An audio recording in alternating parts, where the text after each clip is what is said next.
Hello friends, आप सभी का स्वागत है अल्फा इंस्टीट्यूट यूट्यूब चैनल में। और आज हम लोग कुछ महत्वपूर्ण या इम्पॉर्टेंट क्वेश्चन डिस्कस करने वाले हैं दो चैप्टर से रिलेटेड, चैप्टर 4 और चैप्टर 5। ठीक है, चैप्टर 4 आपका है जनन स्वास्थ्य और चैप्टर 5 है वंशागतिकी विधियां एवं सिद्धांत। ठीक है फ्रेंड्स, तो इन दोनों चैप्टर से रिलेटेड जो भी इम्पॉर्टेंट्स महत्वपूर्ण क्वेश्चंस हैं उन क्वेश्चंस को हम क्या करने वाले हैं, आज डिस्कस करेंगे। ठीक है, कि वो क्वेश्चंस कौन कौन से क्वेश्चंस हैं जो एग्जाम में पूछे जाते हैं, या उन क्वेश्चंस का आंसर क्या लिखना है, कैसे लिखना है। ठीक है, समझ में आया? तो चलिए स्टार्ट करते हैं सबसे पहले। ठीक है, जनन स्वास्थ्य से रिलेटेड क्वेश्चंस की बात करेंगे। ठीक है, तो इसमें सबसे पहला जो एक इम्पॉर्टेंट क्वेश्चन है जो 1 मार्क्स में पूछा जाता है। ठीक है, चलिए क्वेश्चंस है विश्व स्वास्थ्य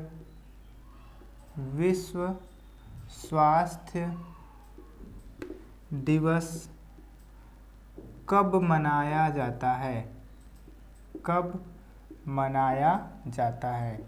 ठीक है, समझ में आया फ्रेंड्स? तो डेट पूछा जा रहा है। ठीक है, कि विश्व स्वास्थ्य दिवस, ठीक है, वर्ल्ड हेल्थ डेज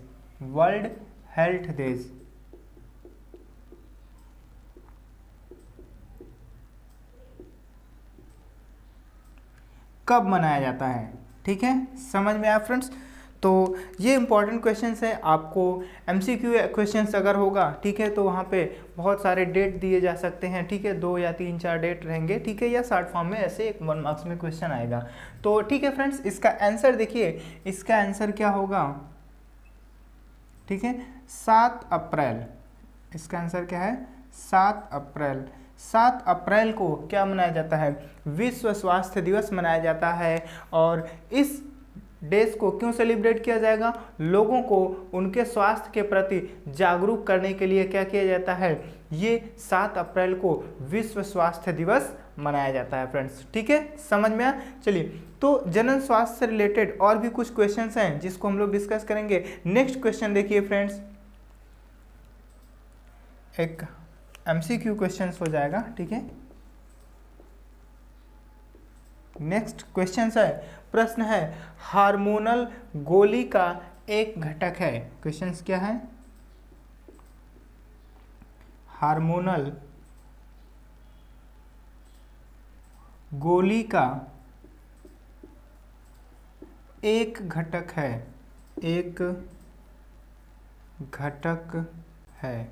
ठीक है, ऑप्शन देखिए फ्रेंड्स आपके सामने क्या है। ठीक है, यहाँ पे आपके सामने ऑप्शन ए है या पहला है, ठीक है, LH हार्मोन्स, दूसरा है FSH, ठीक है, थर्ड है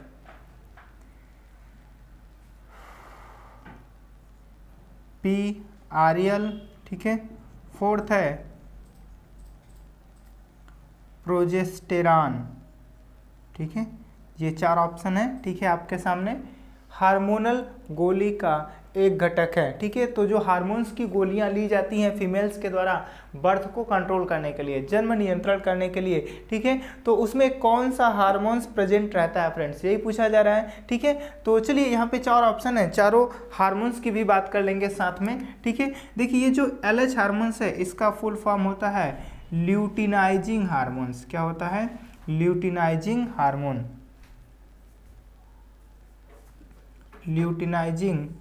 हार्मोन।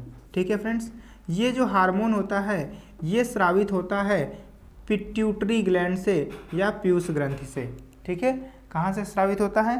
पिट्यूटरी ग्लैंड से या पीयूष ग्रंथि से स्रावित होता है। और यह क्या कार्य करता है? ठीक है, ये कार्य करता है अंडोत्सर्ग की क्रिया को प्रेरित करता है। ठीक है, किस क्रिया को?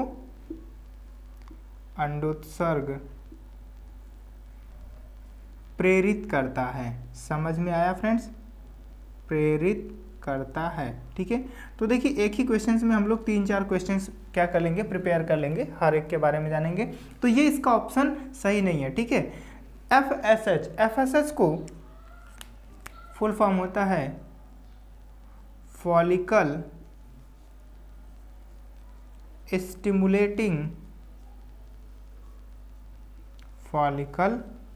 Stimulating hormone. समझ में आया फ्रेंड्स? ये सिक्रीट होता है, ठीक है। यह भी कहाँ से? पिट्यूटरी ग्लैंड से सिक्रीट होता है। और ये क्या करता है? जो अंडाशय में फॉलिकल होते हैं, पुटिका की वृद्धि को क्या करता है? प्रेरित करता है। किसको प्रेरित करता है? पुटिका वृद्धि को प्रेरित करता है। पुटिका वृद्धि को प्रेरित करता है, ठीक है। समझ में आया? चलिए नेक्स्ट क्वेश्चन देखिए। नेक्स्ट हार्मोन्स क्या है? PRL, इसको प्रोलैक्टिन बोलते हैं फ्रेंड्स। प्रोलैक्टिन को शॉर्ट फॉर्म में PRL बोला जाता है, प्रोलैक्टिन। तो ये क्या करता है? मेमरी ग्लैंड में मिल्क फॉर्मेशन को प्रेरित करता है, ठीक है। ओनली ये फीमेल में, ठीक है, क्या होगा? सेक्रेट होगा। तो ये क्या करता है? मिल्क फॉर्मेशन को स्टिमुलेट करता है या प्रेरित करता है। लास्ट ऑप्शन है प्रोजेस्टेरॉन, ठीक है फ्रेंड्स। तो ये इसका करेक्ट ऑप्शन है प्रोजेस्टेरॉन, जो कि एक मादा हार्मोन्स है। और ये जो हार्मोनल गोलियां होती हैं उसमें प्रोजेस्टेरॉन क्या होता है? उपस्थित होता है। यह क्या करता है? पिट्यूटरी से FSH और जो LH हार्मोन्स होता है, दोनों के स्रावण को क्या करता है? कम करने का काम करता है, जिससे अंडाणुओं का विकास क्या होता है? रुक जाता है फ्रेंड्स, ठीक है। तो हार्मोनल गोलियों में प्रोजेस्टेरॉन हार्मोन्स प्रेजेंट होता है, ठीक है। एक और हार्मोन्स इसके साथ प्रेजेंट होता है फ्रेंड्स, तो उसका भी नाम यहाँ पे हम लोग जान लेंगे, ईस्ट्रोजन। ईस्ट्रोजन कम मात्रा में होता है और प्रोजेस्टेरॉन क्या होता है? अधिक मात्रा में क्या होता है? हार्मोन्स की गोलियों में प्रेजेंट रहता है फ्रेंड्स, ठीक है। समझ में आ गया क्वेश्चन? चलिए नेक्स्ट क्वेश्चन देखिए। नेक्स्ट क्वेश्चन है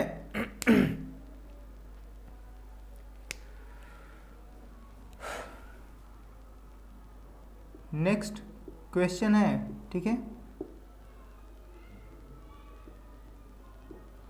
कॉपर टी क्या है, ठीक है। कॉपर टी क्या है, यहाँ पे देखेंगे। ऑप्शन हमारे पास क्या है? ऑप्शन ए है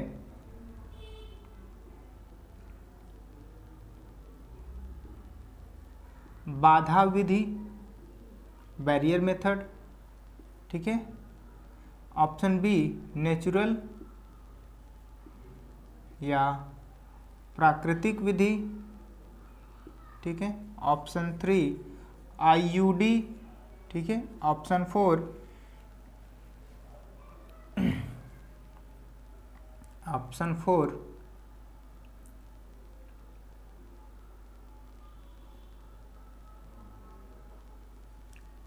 कोई नहीं,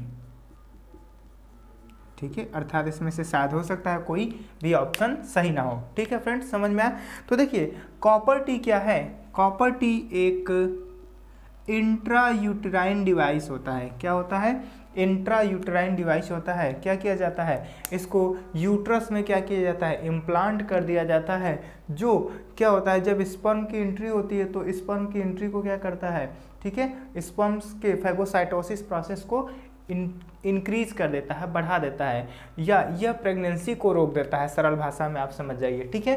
तो कॉपर टी क्या करता है? प्रेगनेंसी नहीं होने देता है, प्रेगनेंसी को रोक देता है। और यह क्या है? एक इंट्रायूटेराइन डिवाइस होता है, ठीक है, जिसको यूट्रस में इम्प्लांट किया जाता है फ्रेंड्स, ठीक है। समझ में आ गया? तो कॉपर टी क्या है? चलिए तो अब इसको रफ करते हैं और आगे के जो क्वेश्चंस इंपॉर्टेंट क्वेश्चंस हैं उसकी बात करेंगे, ठीक है। चलिए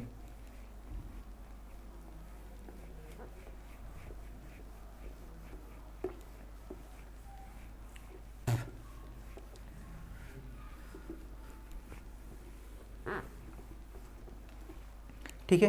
देखिए कभी कभी जो वीकली पिल होता है, कौन सा पिल? वीकली पिल या साप्ताहिक पिल, ठीक है। और क्वेश्चंस पूछा जाता है कि सहेली क्या है, इसके बारे में बताइए, ठीक है। तो सहेली को आप लोग जानते हैं वीकली पिल के नाम से जाना जाता है। यह एक ऐसी हार्मोन्स की गोलियां होती हैं जो सप्ताह में केवल एक बार, केवल एक गोली खानी होती है, ठीक है। फीमेल्स के द्वारा सप्ताह में केवल एक बार एक गोली खानी होती है, ठीक है। तो इसको हम आंसर इसका देख लीजिए क्या होगा।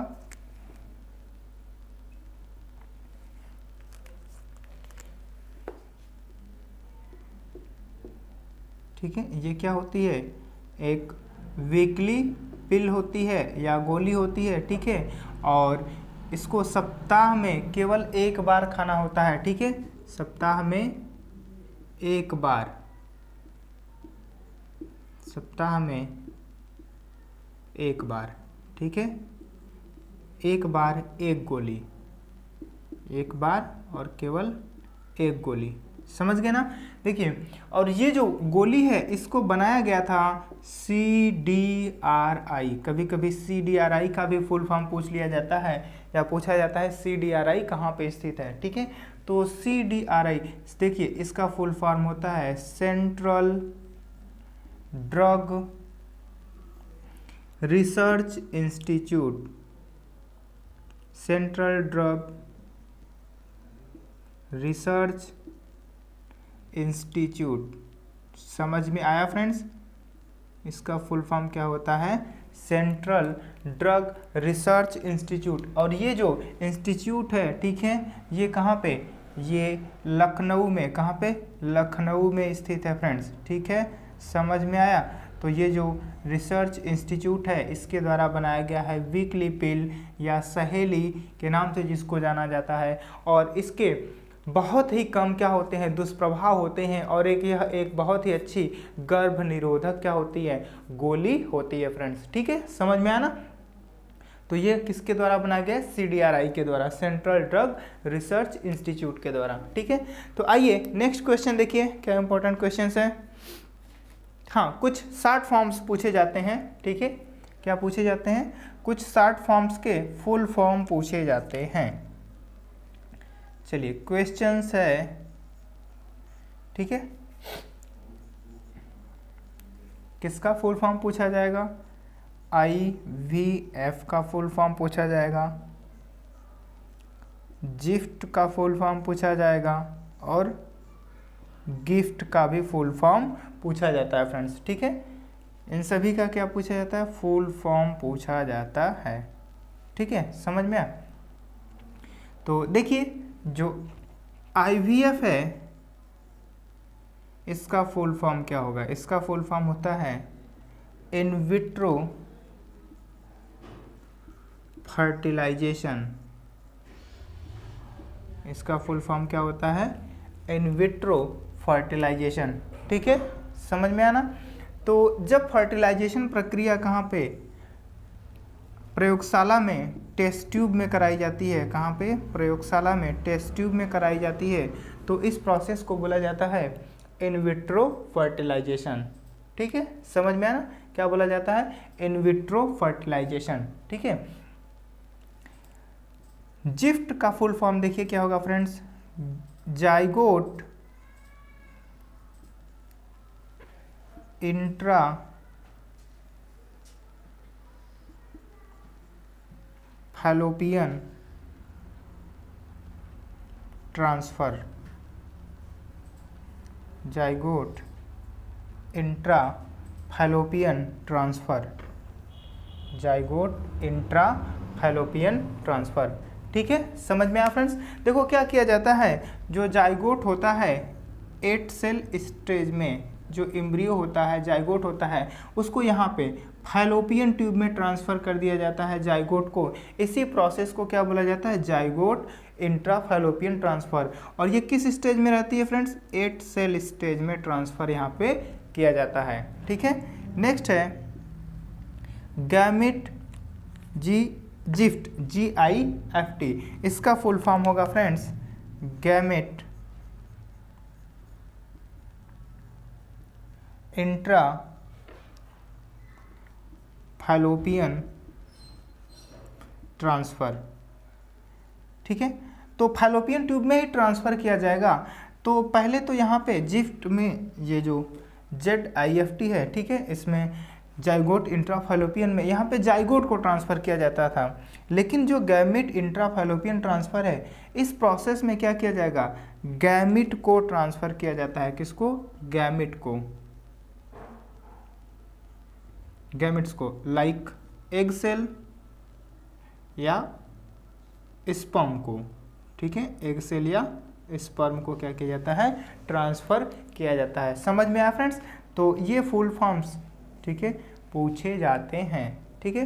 इंपॉर्टेंट क्वेश्चन है, शॉर्ट फॉर्म में 1 मार्क्स में क्वेश्चंस पूछे जाते हैं, ठीक है, समझ में आया। तो चलिए इन सबको मिटाते हैं, इसके बाद क्या करते हैं, आगे के जो इंपॉर्टेंट क्वेश्चन है उसकी बात करेंगे, ठीक है। चलिए, तो आप लोग नोट करना चाहते हैं तो नोट भी कर सकते हैं शॉर्ट फॉर्म में, ठीक है। चलो, ओके। तो जो भी क्वेश्चंस हम लोग डिस्कस करेंगे फ्रेंड्स, इसमें आपका देखिए रिवीजन भी हो रहा है और साथ में बोर्ड एग्जाम में क्या इंपॉर्टेंट क्वेश्चंस आएंगे इसके लिए भी आपको आइडिया मिल जा रहा है, ठीक है। चलिए,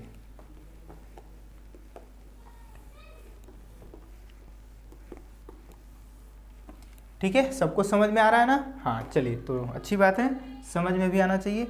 नेक्स्ट क्वेश्चन देखिए, पूछता है क्या, परखनली शिशु,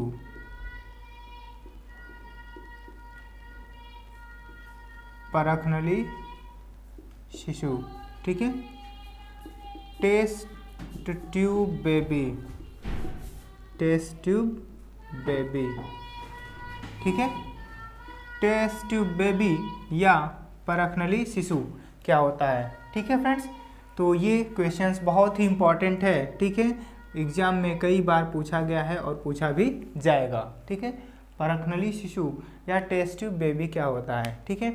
तो आप लोग जानते हैं कुछ दंपत्ति अर्थात माता पिता ऐसे होते हैं जो बच्चे पैदा करने में सक्षम नहीं होते हैं, ठीक है, किसी प्रॉब्लम की वजह से, स्वास्थ्य की वजह से, या फिर हो सकता है शुक्राणु का निर्माण ना हो रहा हो या अंडाणु का निर्माण ना हो रहा हो, ठीक है फ्रेंड्स। तो जिसकी वजह से वो जो पेरेंट्स होते हैं, ठीक है, वो बच्चे पैदा करने में सक्षम नहीं होते हैं। तो क्या किया जाता है, ठीक है, IVF का सहारा लिया जाता है और एग सेल को, ठीक है, किसको, एग सेल को और स्पर्म को, ठीक है, स्पर्म को क्या किया जाएगा, दोनों को टेस्ट ट्यूब में रख दिया जाएगा, ठीक है। मीडियम में एक यहाँ पे एग सेल है और इसके ऊपर क्या ऐड कर दिया जाएगा, स्पर्म, ठीक है।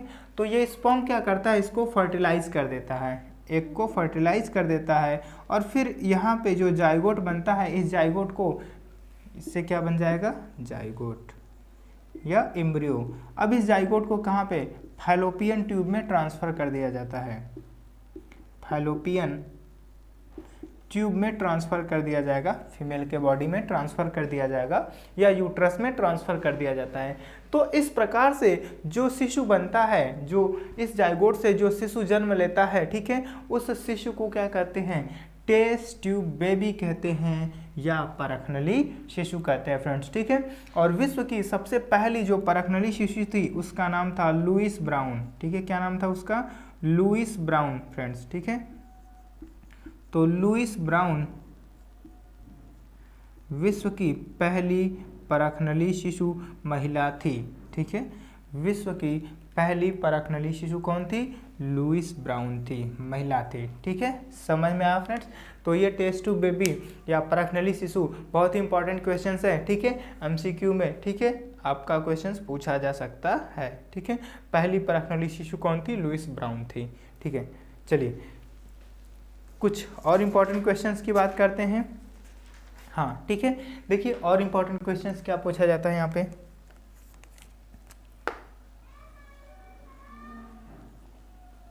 ठीक है। तो इसको मिटा देते हैं।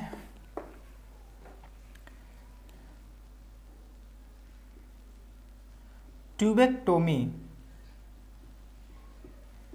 ठीक है, ट्यूबेक्टोमी, वैसेक्टोमी, ठीक है, ट्यूबेक्टोमी और वैसेक्टोमी, ये दो क्वेश्चंस, ठीक है, क्या किए जाते हैं, बहुत ही बार, कई बार रिपीट किए जाते हैं और ये बहुत ही इंपॉर्टेंट क्वेश्चंस हैं, ट्यूबेक्टोमी और वैसेक्टोमी, ठीक है फ्रेंड्स। तो ये क्या है, ये एक क्या है, बर्थ कंट्रोल के अस्थाई मेथड हैं, दोनों क्या विधियां हैं, बर्थ कंट्रोल के, जन्म नियंत्रण की अस्थाई विधियां हैं, ठीक है। ट्यूबेक्टोमी क्या होता है या वैसेक्टोमी क्या होता है, समझ में आया। तो ये दोनों क्या है, जन्म नियंत्रण की अस्थाई विधियां हैं।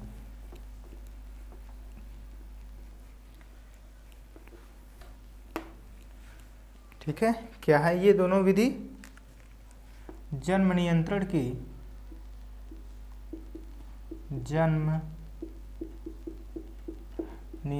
की स्थायी विधियां हैं। कैसी विधियां हैं दोनों? जन्म नियंत्रण की स्थायी विधियां हैं। ठीक है फ्रेंड, समझ में आया? देखिए अब ये क्या है, ये एक सर्जिकल मेथड है। कैसा मेथड है? सर्जिकल मेथड है, या आप कह सकते हैं ये शल्य क्रिया विधि है। क्या है? शल्य क्रिया विधि है। ठीक है, इसमें क्या किया जाएगा? सर्जरी किया जाता है। ठीक है, ऑपरेशन किया जाता है। ठीक है, समझ में आया? तो दो विधियां हैं, एक है ट्यूबेक्टोमी और एक है वैसेक्टोमी। ठीक है, तो चलिए सबसे पहले यहाँ पे देखिए, जो वैसेक्टोमी है ये कहाँ पे किया जाता है और जो ट्यूबेक्टोमी है वो कहाँ पे किया जाएगा। ठीक है, तो जो वैसेक्टोमी है, वैसेक्टोमी पुरुषों में, ठीक है, कहाँ पे? पुरुषों में की जाती है। कहाँ पे की जाती है? पुरुषों में की जाती है, और यह बहुत ही सरल विधि होती है। ठीक है, कैसी विधि होती है? ये सरल विधि होती है। ठीक है, इसमें कोई प्रॉब्लम, कोई समस्या नहीं होने वाली है, तो यह बहुत ही सरल विधि होती है। ठीक है, समझ में आया? चलिए, कैसी विधि है? सरल विधि है। तो जरा डायग्राम देखेंगे आप लोग। ठीक है, ये होता है शुक्रवाहक होती है, और यहाँ पे होता है टेस्टिस या वृषण। ठीक है, ये है वृषण और ये क्या है? शुक्रवाहक। शुक्रवाहक को वैस डिफरेंशिया बोलते हैं। इंग्लिश में क्या कहते हैं? वैस डिफरेंशिया। वैस डिफरेंशिया। ठीक है, तो क्या किया जाता है कि ये जो शुक्रवाहक नलिका है, जो वैस डिफरेंशिया है, पुरुषों में इसको यहाँ से काट दिया जाता है, और इसके दोनों सिरों को क्या किया जाता है? अच्छे से बांध दिया जाता है। दोनों सिरों को अच्छे से बांध दिया जाता है। ठीक है, जिससे यहाँ से जो शुक्राणु बन करके आगे जाते थे, ठीक है, स्खलित होते थे, वो शुक्राणु आगे नहीं जाएंगे, शुक्राणुओं का स्खलन नहीं होगा। ठीक है फ्रेंड्स, समझ में आया? तो इससे क्या होता है? प्रेगनेंसी होने का चांस ही नहीं रहता है। ठीक है, और ये अस्थाई मेथड है। कैसी विधियां हैं? अस्थाई विधियां हैं। तो एक बार यह प्रक्रिया कर दी जाएगी तो उसके बाद, ठीक है, वहाँ पे वो शुक्राणु आगे नहीं जाएंगे। ठीक है, और वो अंडाणु को निषेचित कभी भी नहीं कर पाएंगे। समझ में आया? तो ये था वैसेक्टोमी, जो पुरुषों में किया जाता है, और ये बहुत ही सरल और आसान होता है। किसके तुलना में? ट्यूबेक्टोमी की तुलना में। चलिए आइए देख लेते हैं ट्यूबेक्टोमी क्या होता है। दूसरा क्या है? ट्यूबेक्टोमी। चलिए, ट्यूबेक्टोमी, वैसेक्टोमी हो गया। ट्यूबेक्टोमी देखिए, यह कहाँ पे की जाती है? स्त्रियों में की जाती है। कहाँ पे की जाती है? स्त्रियों में की जाती है। स्त्रियों में की जाती है। कहाँ पे की जाती है फ्रेंड्स? स्त्रियों में की जाती है। ठीक है, और इसके लिए क्या करना पड़ेगा? जो उदर भाग है, उदर भाग में शल्य क्रिया करनी पड़ती है। कहाँ पे? उदर भाग में। ठीक है, पेट वाले भाग में, उदर भाग में सर्जरी करनी पड़ती है। ठीक है, उदर भाग में क्या करना पड़ेगा? सर्जरी करनी पड़ती है। समझ में आया? कैसे सर्जरी की जाएगी? सर्जरी में क्या किया जाएगा? जरा यहाँ पे ध्यान से देखेंगे आप सभी लोग। ठीक है, यूट्रस है, और यहाँ पे ये भाग होती है फैलोपियन ट्यूब। ठीक है, ये कौन सा भाग है? फैलोपियन ट्यूब है। इसको बोलते हैं फैलोपियन ट्यूब। ठीक है फ्रेंड्स, तो ये जो फैलोपियन ट्यूब होता है, फैलोपियन ट्यूब को क्या किया जाएगा? यहाँ से काट दिया जाता है सर्जरी करके। ठीक है, और काट करके इसके दोनों सिरों को ऐसे अच्छे से प्रॉपरली बांध दिया जाता है। तो जिसके कारण क्या होता है? जब यहाँ पे ये जो अंडाशय होते हैं, यहाँ पे अंडाणुओं का निर्माण होता है, और ये आगे इसके नहीं जा पाते। ठीक है, यहीं पर नष्ट हो जाते हैं अंडाणु, और ये यहाँ पे निषेचन नलिका में नहीं पहुँच पाते, आगे नहीं पहुँच पाते। तो यहाँ पर कितना भी स्पर्म आए, लेकिन अंडाणु नहीं मिलेगा तो निषेचन प्रक्रिया नहीं होगी, और ठीक है, प्रेगनेंसी नहीं होगी और बच्चे का जन्म नहीं होगा। ठीक है, तो ये कहाँ पे की जाएगी फ्रेंड्स? फ्रेंड्स स्त्रियों में की जाएगी और ये क्या है एक अस्थाई विधि है जन्म नियंत्रण की। ठीक है, समझ में आया। तो इसे ट्यूबेक्टोमी कहते हैं क्योंकि यहाँ पे क्या किया जाता है, फैलोपियन ट्यूब को, ठीक है, या हिंदी में आप कह सकते हैं अंडवाहिनी को काट करके बांध दिया जाता है। ठीक है, तो ये भी एक क्या है, परमानेंट मेथड है। समझ में आ गया। चलिए आगे नेक्स्ट क्वेश्चन डिस्कस करते हैं।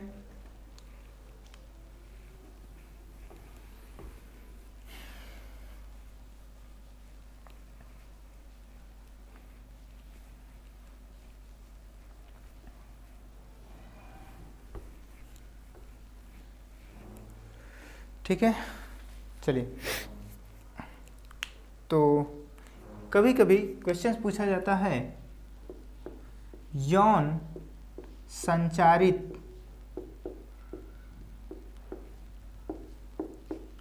रोगों के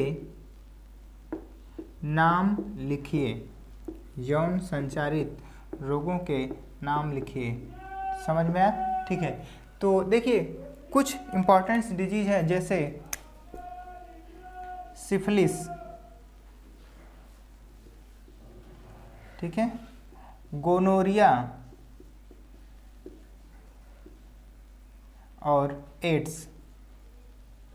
ठीक है, ये जो रोग हैं, और भी रोग हो सकते हैं, ये इंपॉर्टेंट रोग हैं जो किससे होते हैं, यौन संचारित रोग हैं, अर्थात यौन संबंध बनाने से इनका क्या होता है, संक्रमण होता है या फैलने का खतरा रहता है या फैलते हैं। ठीक है, तो इनको यौन संचारित रोग मीन्स शॉर्ट फॉर्म में इंग्लिश में STD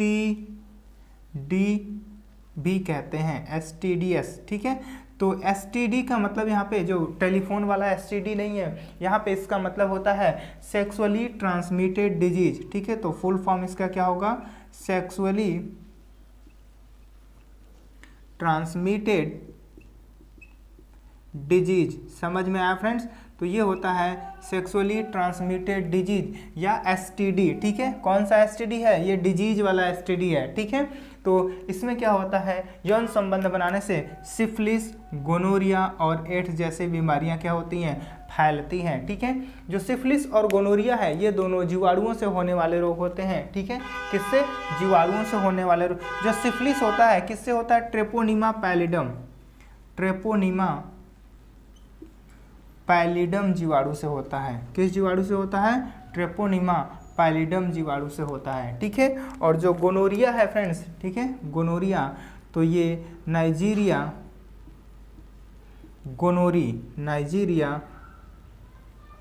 गोनोरी बैक्टीरिया से होता है। ठीक है, समझ में आया। और जो एड्स है फ्रेंड्स, आप सभी लोग जानते हैं कि ये HIV वायरस से होने वाला डिजीज है। ठीक है फ्रेंड्स, तो इंपॉर्टेंट क्वेश्चंस है। ठीक है, पूछा जा सकता है कि गोनोरिया किस जीवाणु से होता है, तो आंसर आपका होगा नाइजीरिया गोनोरी से।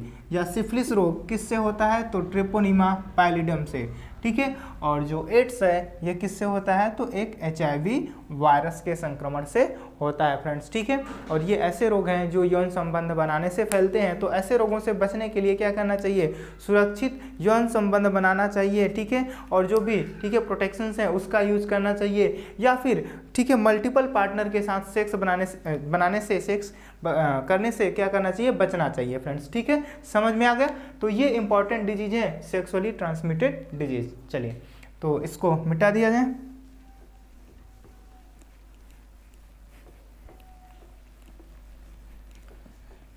तो सभी को आप लोग पॉइंट्स वाइज नोट कर सकते हैं। ठीक है, या आपके पास जो नोट्स है, कॉपी है, आप वहाँ पे देख सकते हैं। ठीक है, समझ में आया ना। तो जिससे आपका रिवीजन भी है और आप साथ में इम्पॉर्टेंट मार्क्स भी करते जाएंगे कि ये क्वेश्चंस क्या हैं, इम्पॉर्टेंट हैं। चलिए, और भी कुछ इम्पॉर्टेंट्स डिजीज की बात करेंगे, सॉरी क्वेश्चंस की बात करेंगे।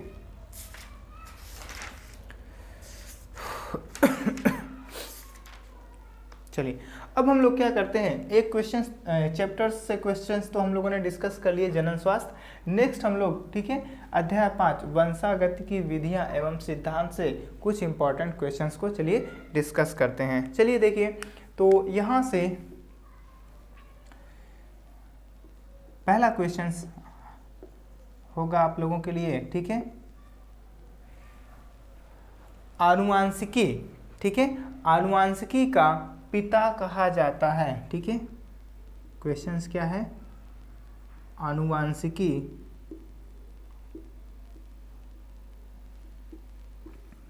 का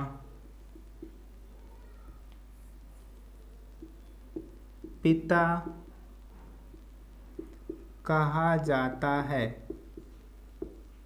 ठीक है। ऑप्शन देखिए आपके पास क्या है, ऑप्शन ए है मेंडलीफ, ऑप्शन बी है मॉर्गन,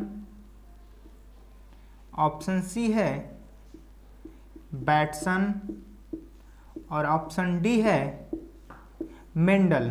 ऑप्शन डी क्या है, मेंडल फ्रेंड्स, ठीक है। ये 4 ऑप्शंस हैं और पूछा गया है आनुवांशिकी का पिता कहा जाता है, ठीक है फ्रेंड्स। तो शायद कुछ लोगों को आंसर पहले से पता होगा, ठीक है, अगर उन्होंने स्टडी किया होगा ठीक से तो याद होगा। तो देखिए यहाँ पे जो मेंडलीफ है ये केमिस्ट्री में आते हैं, ठीक है, और मॉर्गन का भी जो आंसर है ये रॉन्ग है और बैटसन का भी रॉन्ग है, ठीक है। कौन सा ऑप्शन सही है, ऑप्शन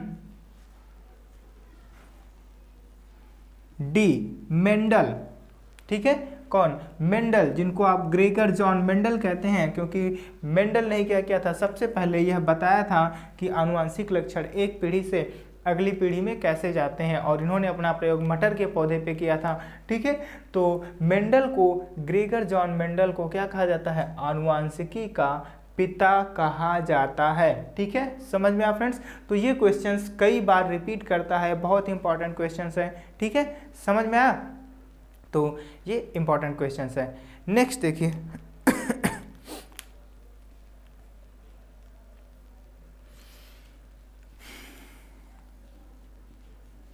नेक्स्ट क्वेश्चंस,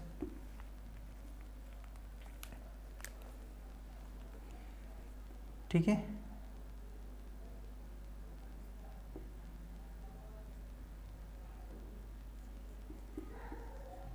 जीन रूप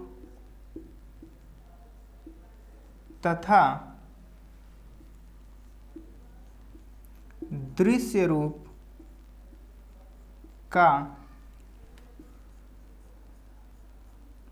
समान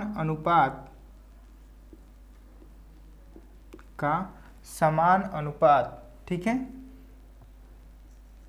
F2 पीढ़ी में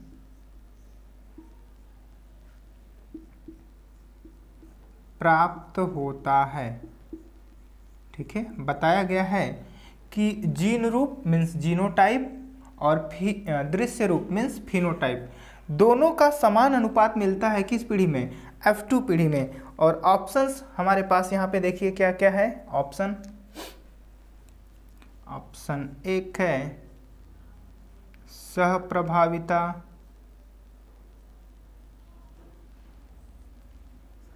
दूसरा है अपूर्ण प्रभाविता,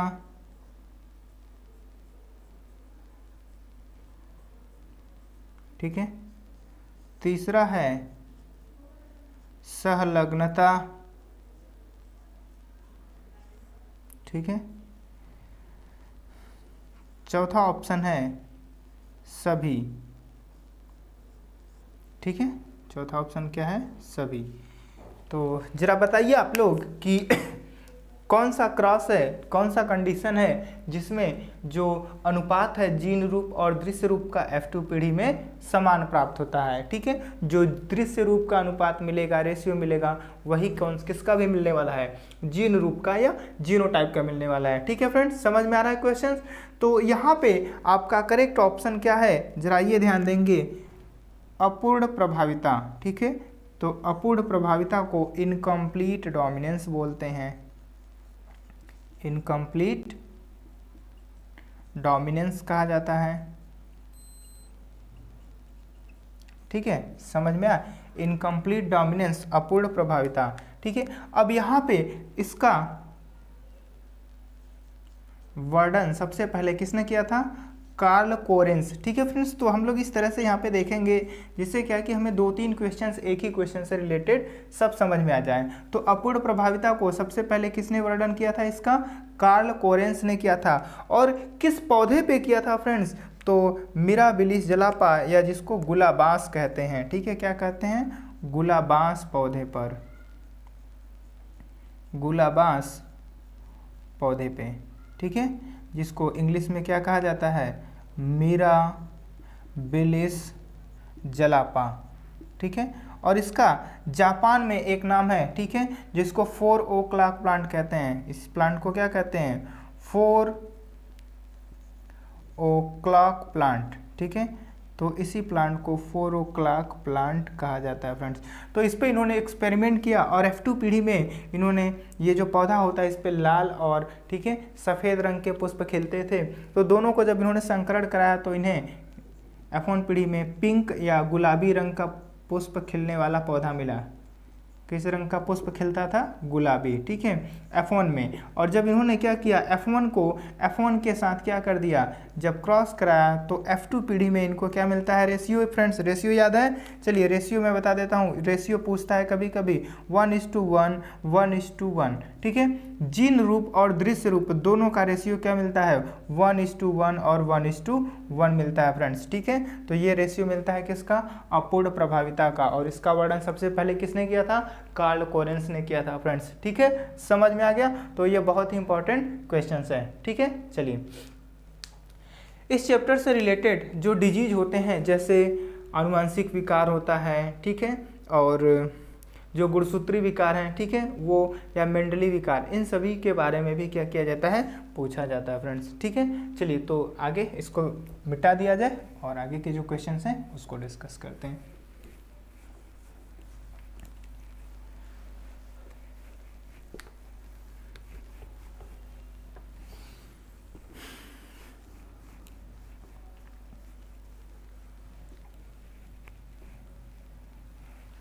ठीक है फ्रेंड्स, तो यहाँ पे क्वेश्चंस देखिए। हीमोफीलिया, ठीक है, क्या पूछा जाता है फ्रेंड्स? हीमोफीलिया क्या होता है? हीमोफीलिया बहुत ही इंपॉर्टेंट है फ्रेंड्स, हमेशा एग्जाम में आता है हीमोफीलिया। देखिए हीमोफीलिया एक ऐसा रोग है जिसमें जो रोगी है उसको अगर चोट लग जाती है तो उस स्थान से लगातार रुधिर बहता रहता है। ठीक है, क्या होता है? आंसर इसका क्या होगा? ये एक ऐसा रोग है इसमें रोगी का रुधिर नहीं जमता है। ठीक है, रुधिर का थक्का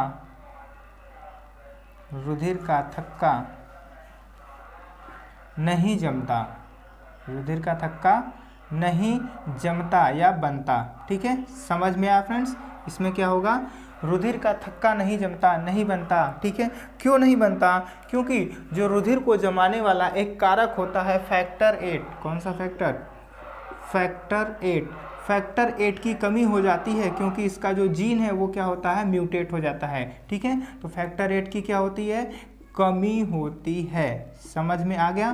फैक्टर 8 की क्या होती है? कमी होती है। और यह कैसा रोग है? यह एक एक्स लिंक, ठीक है, या एक्स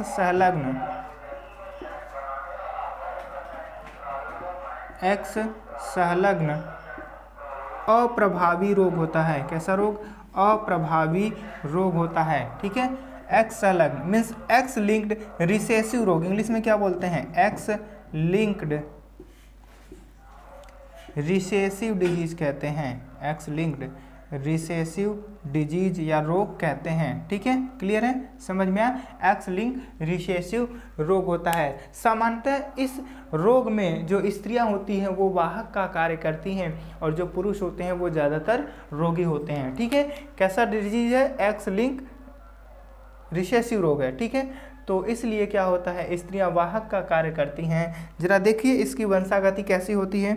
मान लीजिए एक वाहक है, क्या है? एक वाहक है, फीमेल है। ठीक है, क्या है? फीमेल है या वाहक स्त्री है। तो इसका एक्स क्रोमोसोम, इसका एक्स क्रोमोसोम, और ये एक एक्स का जो जीन है वो क्या हो गया? म्यूटेट हो गया, हीमोफीलिया हो गया उसको। ठीक है, और पुरुष है, ठीक है, और नॉर्मल है या सामान्य है, यह कैसा है, सामान्य है, ठीक है। तो इसके पास x और y होगा, ठीक है। अब इनके बीच में देखिए वंशागति कैसे होगी, x y, x x, ठीक है। ये हीमोफिलिक है, म्यूटेटेड है,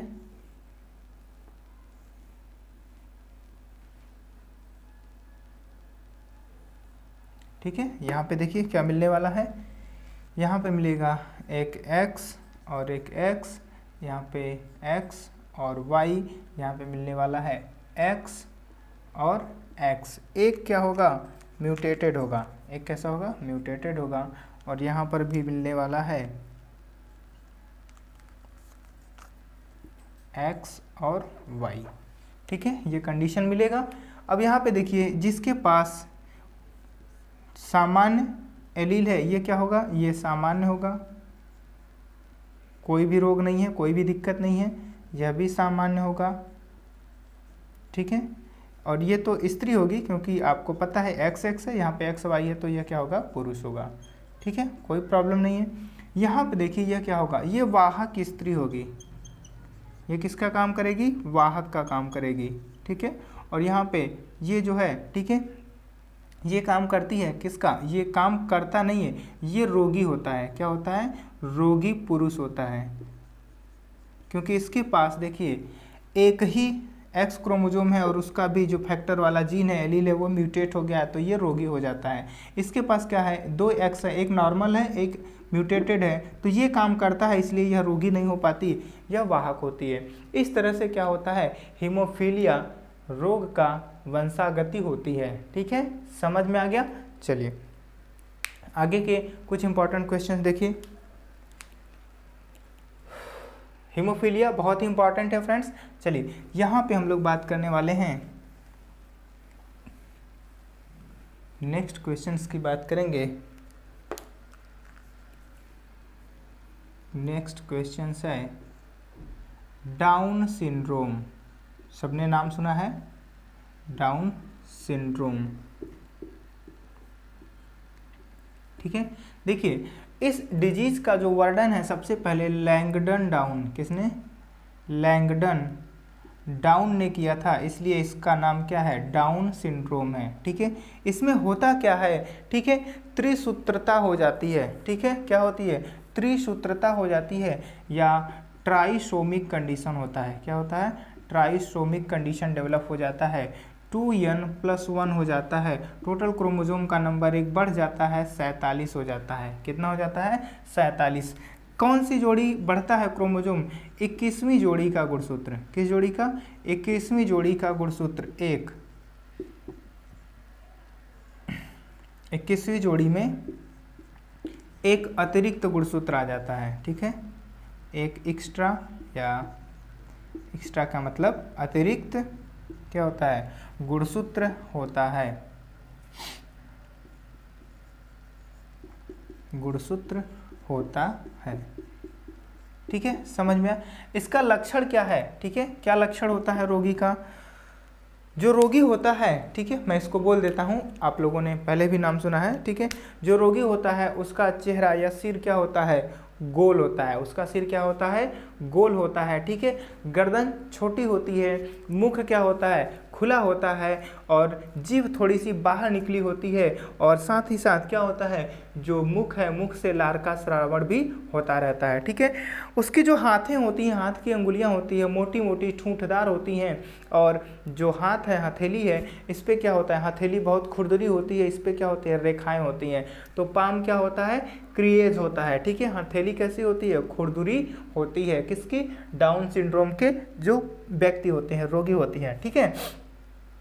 और ये व्यक्ति कैसे होते हैं, नपुंसक होते हैं, अर्थात इनमें ठीक है शुक्राणुओं का निर्माण नहीं होगा, ये प्रजनन नहीं कर सकते, तो ये कैसे होते हैं, नपुंसक होते हैं। समझ में आया फ्रेंड्स। तो डाउन सिंड्रोम बहुत ही इंपॉर्टेंट है, और इनकी जो आंखें होती हैं, भवें होती हैं, ये थोड़ी सी ऐसे जैसे चाइनीज होते हैं ना, तो ऐसे थोड़ी सी चढ़ी होती हैं, और इसलिए इसको क्या कहते हैं, मंगोली जड़ता के नाम से भी जाना जाता है। इस रोग का दूसरा नाम क्या है, मंगोली जड़ता।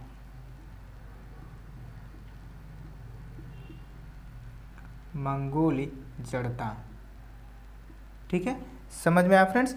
तो इस रूप का दूसरा नाम क्या है, मंगोली जड़ता है, ठीक है, समझ में आया। तो ये इंपॉर्टेंट क्वेश्चंस है, बहुत ही इंपॉर्टेंट है। इसके अलावा ठीक है टर्नर सिंड्रोम और क्लाइनफेल्टर सिंड्रोम भी क्या होते हैं, इंपॉर्टेंट क्वेश्चंस है जो एग्जाम में पूछे जाते हैं, ठीक है, मोस्ट इंपॉर्टेंट डाउन सिंड्रोम, ठीक है, इसके अलावा टर्नर सिंड्रोम और क्लाइनफेल्टर सिंड्रोम भी एग्जाम में पूछे जाते हैं, ठीक है, समझ में आ गया।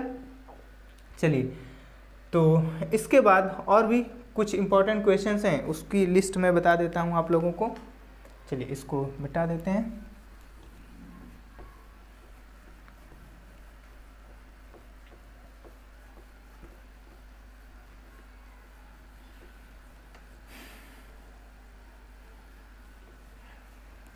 ठीक है, तो चलिए कुछ इंपॉर्टेंट क्वेश्चंस और हैं, इसको मैं बता देता हूँ, ठीक है। परीक्षण क्रॉस या परीक्षण संकरण, जिसको टेस्ट क्रॉस बोला जाता है फ्रेंड्स, ठीक है, तो टेस्ट क्रॉस भी क्या होता है, एग्जाम्स में पूछे जाते हैं, बहुत ही इंपॉर्टेंट क्वेश्चन है। और क्या पूछा जाता है फ्रेंड्स,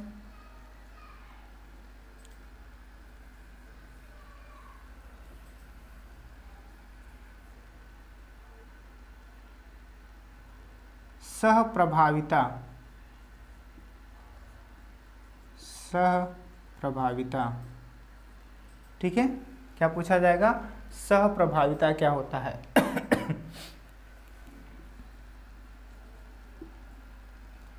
सहलग्नता,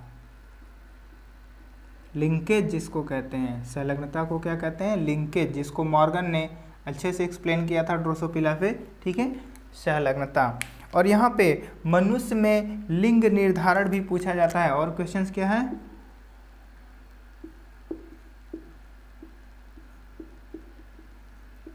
मनुष्य में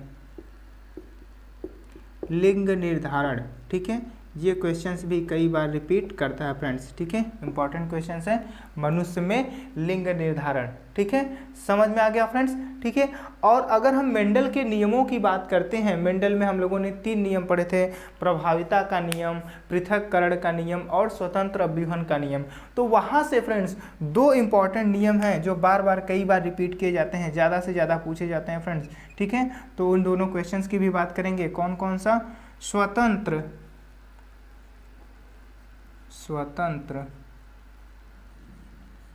अपव्यूहन का नियम, ठीक है, स्वतंत्र अपव्यूहन का नियम। और एक और क्वेश्चंस, ठीक है, कौन सा, पृथक्करण का नियम,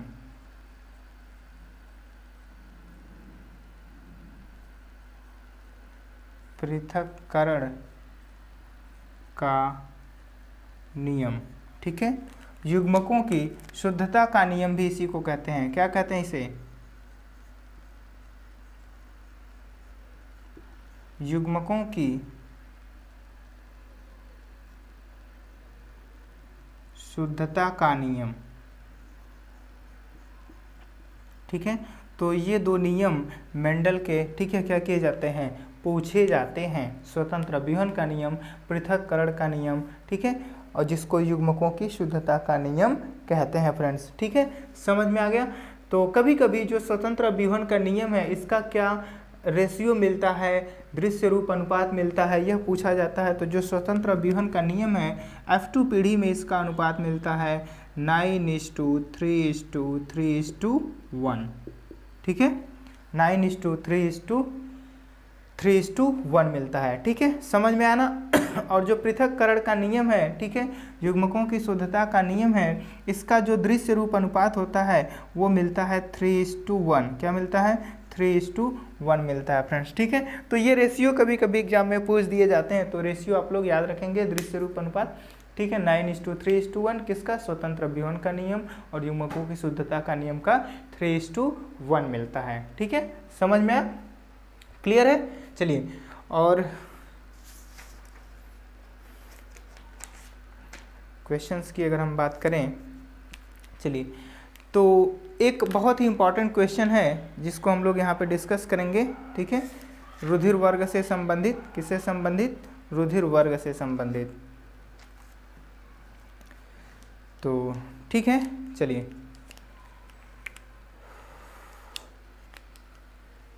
इसको पहले मिटाते हैं।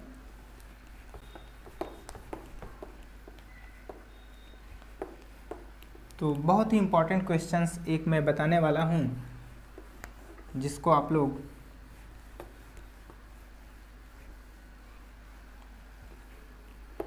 ठीक है अच्छे से समझेंगे। ठीक है, एक क्वेश्चन है, देखिए, प्रश्न है या क्वेश्चन है कि यदि माता का रुधिर वर्ग, माता का रुधिर वर्ग AB है, क्या है? AB है। ठीक है, समझ में आ रहा है ना? माता का रुधिर वर्ग AB है। ठीक है, पिता का रुधिर वर्ग, ठीक है, A है। क्या है? पिता का रुधिर वर्ग A है। ठीक है, तो बच्चे का रुधिर वर्ग क्या हो सकता है? ठीक है, तो इनसे जो बच्चे होंगे, ठीक है, बच्चे का रुधिर वर्ग क्या होगा या क्या हो सकता है? ठीक है, क्या हो सकता है? तो चलिए, समझ में आया तो कोई बात नहीं, अगर नहीं समझ में आया तो फिर यहाँ से आप लोग समझ लीजिए। ठीक है, हम सॉल्व कर रहे हैं। देखिए, माता का रुधिर वर्ग क्या है? AB है। ठीक है, ये माता है, माता का रुधिर वर्ग AB है। तो इसका जीनोटाइप क्या होगा फ्रेंड्स? IA होगा और IB, रुधिर वर्ग में हम लोगों ने पढ़ा था। ठीक है, और इसने कहा कि जो पिता है, पिता का रुधिर वर्ग क्या है? रुधिर वर्ग A है। तो इसका जीनोटाइप क्या होगा फ्रेंड्स? देखिए, पिता के लिए जो जीनोटाइप है ये दो तरह का हो सकता है। एक होगा IA होगा, और दूसरा क्या हो सकता है? IA हो सकता है और IO। ये दो पॉसिबिलिटी है। ठीक है, या तो ये होगा या फिर ये होगा, कोई भी हो सकता है और कुछ नहीं होगा, दो ही हो सकता है। तो हम क्या करेंगे, बच्चे का रुधिर वर्ग जानने के लिए मान लेते हैं कि अगर ये होगा तब क्या होगा, तो हम पहले इसके साथ क्रॉस बनाएंगे और दूसरी बार इसके साथ क्रॉस बनाएंगे। ठीक है, तो देखिए, अब यहाँ पे रख दिया गया पिता का रुधिर वर्ग क्या है? ठीक है, जो जीनोटाइप है वो IA है और IA है, रख दिया गया। ठीक है, अब जरा यहाँ पे संकरण करा देंगे, आसानी से आप लोग देख सकते हैं क्या होगा। ठीक है, अलग अलग करना है। IA होगा ये, और यहाँ पे ये होगा IB। ठीक है, यहाँ पे IA, यहाँ पर भी क्या होगा? IA। यहाँ तक समझ में आया? कोई दिक्कत नहीं है। अब देखिए, यहाँ पे हमें क्या कराना है, ऐसे संकरण करा देना है।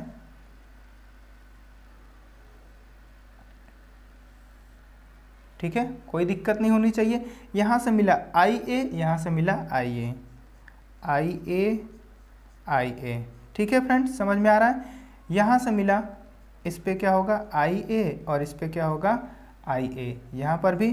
ठीक है, और यहाँ पर देखिएगा, यहाँ से मिलेगा IA और यहाँ से मिलेगा IB, तो IA और IB। ठीक है। यहाँ पर भी क्या होगा, आई ए होगा और आई बी होगा, ठीक है। अब देखिए किसका रुधिर वर्ग क्या होगा, इसका रुधिर वर्ग, क्योंकि आई ए है तो रुधिर वर्ग ए होगा, यहाँ पर भी वही है तो रुधिर वर्ग ए।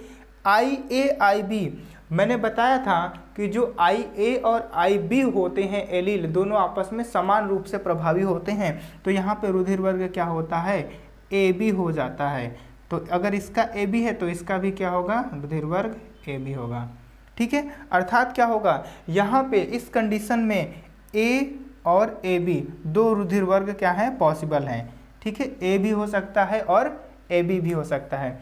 दूसरा सिचुएशन देखिए, दूसरा कंडीशन ये जो है, इसके साथ जब हम क्रॉस बनाएंगे तब क्या होगा, ठीक है, सॉरी, ठीक है। देखिए तो माता का रुधिर वर्ग क्या था, ए बी था, तो इसके लिए क्या हो जाएगा, आई ए आई बी, ठीक है। अब पिता के लिए, किसके लिए, पिता के लिए यहाँ पे हो जाता है, चलिए ये वाला लेना है, आई ए और आई ओ, समझ में आ रहा है, कोई दिक्कत नहीं। अब यहाँ पे हमें क्या करना है, युग्मक बना देना है, इसके साथ जब क्रॉस किया जाएगा तो आई ए यहाँ पे, आई बी यहाँ पे, आई ए और यहाँ पे क्या होगा, आई ओ होगा, ठीक है। जरा ध्यान से देखिएगा फ्रेंड्स, चलिए इसको इसके साथ आएंगे लेकर के, इसको इसके साथ और फिर इसको इसके साथ, ठीक है। सबको क्रॉस बनाने आता है। चलिए यहाँ पे देखिए आई ए मिलेगा और इसके साथ आई ए, कोई दिक्कत नहीं, यहाँ पे आई ए मिलेगा और यहाँ पे आई ओ मिलेगा, ठीक है। इसका क्या आगे होगा, आई ए आई बी, यहाँ पे क्या मिलेगा, आई बी और आई ओ, ठीक है, कोई दिक्कत नहीं है, समझ में आ। अब देखिए ब्लड ग्रुप क्या होगा, इसका ए होगा, इसका क्या होगा, देखिए ए एलील जो है ये ओ पे प्रभावी होता है, तो इसलिए यहाँ पे ब्लड ग्रुप ए होगा केवल, ठीक है। ए बी है तो आप लोगों को पता है, इसमें कोई दिक्कत नहीं है, ए बी। यहाँ पर क्या होगा, बी ओ पे प्रभावी होता है, तो यहाँ पे ब्लड ग्रुप क्या मिलेगा, बी मिलेगा, ठीक है। देखा फ्रेंड्स आप लोगों ने, तो अब देखिए ये कितने प्रकार के ब्लड ग्रुप मिल रहे हैं, जरा यहाँ पे देखिएगा, देखिए एक मिल रहा है, ए मिल रहा है, कौन सा मिल रहा है, ए मिल रहा है, ठीक है, ए ब्लड ग्रुप मिला, ठीक है। और क्या मिलेगा, ए बी मिल रहा है, ए बी ब्लड ग्रुप मिल गया, ठीक है। और यहाँ पे देखिए एक बी ब्लड ग्रुप भी दूसरा मिल जा रहा है। तो ये कुल 3 प्रकार के ब्लड ग्रुप हो सकते हैं। अगर माता का रुधिर वर्ग ए बी है और पिता का रुधिर वर्ग ए है, तो इससे होने वाले जो बच्चा है उसका रुधिर वर्ग या तो ए हो सकता है या ए बी हो सकता है या बी हो सकता है, लेकिन ओ कभी भी नहीं होगा, ओ ब्लड ग्रुप नहीं होगा फ्रेंड्स, ठीक है, समझ में आ गया। तो इस प्रकार से हम क्या करते हैं, अगर हमें माता या पिता का रुधिर वर्ग पता है या उसका जीनोटाइप पता है, तो हम उनसे होने वाले बच्चे का रुधिर वर्ग बता सकते हैं फ्रेंड्स, ठीक है, समझ में आ गया। तो बहुत ही इंपॉर्टेंट क्वेश्चंस है ये, क्वेश्चंस आपका बोर्ड एग्जाम में भी या फिर कॉम्पिटिटिव एग्जाम में भी ये क्वेश्चंस पूछता है, ठीक है। आपको दूसरा रुधिर वर्ग दे दिया जाएगा, बस इसी तरह से प्रश्न पूछा जाएगा, ठीक है, समझ में आया फ्रेंड्स। चलिए तो आज के लेक्चर में बस इतना ही, इसके बाद ठीक है फिर आगे मिलेंगे नेक्स्ट लेक्चर में। चलिए आज के लिए इतना ही।